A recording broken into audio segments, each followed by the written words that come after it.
देव सर्वांचीच परीक्षा घेतो हे विधान बरोबर असल्याचे नाशिकचे चंद्रकांत गुजर यांना पाहून वाटते। जन्मताच आईच्या पोटातून बाहेर आल्यानंतर त्यांच्या हाताचा पंजा हा सर्वसामान्य मुलांपेक्षा मोठा होता। यांचा हा पंजा इतका मोठा कसा हे दाखवण्यासाठी डॉक्टरांकडे गेले असता 18 वर्षानंतर यावर काहीतरी उपचार करू असे त्यांच्या पालकांना डॉक्टरांनी सांगितले। कालांतराने 18 वर्षाचा होत नाही तोवर चंद्रकांत यांचे वडील वारले। हालाकीच्या परिस्थिती असल्यामुळे सर्व घराची जबाबदारी चंद्रकांत यांच्यावर पडली। त्यानंतर त्यांच्या या आजाराकडे चंद्रकांत यांनी दुर्लक्ष केले। आज त्यांचे वय हे 61 असून जसे त्यांचे वय वाढत आहे त्याप्रमाणे त्यांच्या या हातांच्या बोटांची सूज सुद्धा वाढत आहे। तरी सुद्धा आपल्या संसाराचा गाडा चालविण्यासाठी इतक्या वेदना सहन करीत ते आजही जोडे चप्पल शिवून परिवाराचा उदरनिर्वाह करीत आहेत। बघूयात त्यांचा या इथवरचा प्रवास त्यांच्या या हाताच्या बोटांसोबत कसा झाला। लोकल 18 सोबत बोलताना त्यांनी आतापर्यंतचा त्यांचा हा प्रवास सांगितला।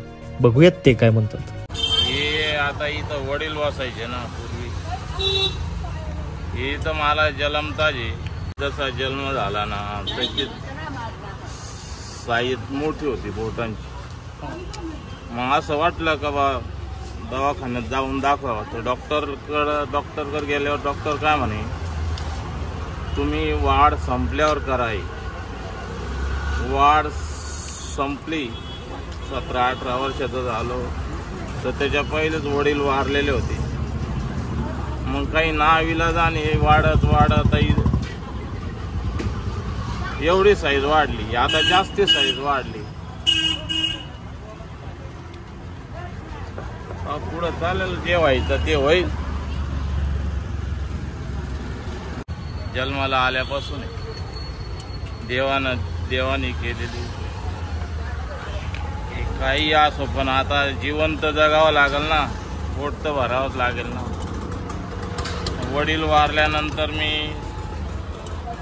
6वी शाळा सोडून बसलोय। मला आता एक काम करता करता करता 49 वर्ष झाले।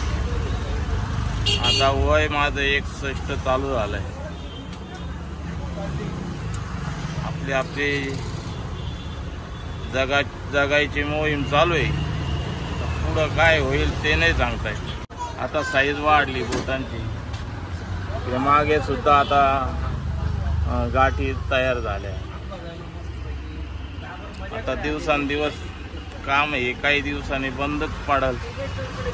जसं जसं वय वाढतंय तशी तशी त्याची साईज वाढते। डॉक्टरकडे गेलो पण डॉक्टर म्हणे पंजा कट करावा लागेल। मग आपण जीवन कसं जगायचं त्याच्यासाठी चालू आहे। आता हे चप्पल रिपेअरिंग करून घरात घर चालवण्याचं साधन म्हणून चालू आहे। हा दिवसभर उन्हात अनात पावसात बसून 300-400 होता, 400-500 होता चालतं। आता हे महागायच्या ह्याच्यात तर हे पुरती नाही म्हणा, पण आता दुसरं आपल्याला कामही येत नाही आणि कोणी कामालाही ठेवणार नाही। त्याच्यामुळे चाललंय येऊन बसा इथं, काही टपरी नाही काही नाही। जसं जसं वय वाढलं तशी तशी वाढ झाली। आता 61 वय चालू झालंय, एवढी साईज झाली। आता पुढं काय होईल, किती वाढल, शरीराला किती त्रास होईल याचं आता पुढंच समजलं आपल्याला। घर कसं चाललं हा विचार करावा लागतो ना। पंजा कट झालं तर कामच होणार नाही। आपल्याला कोण देईल रोज, महागाई तर अशी झाली।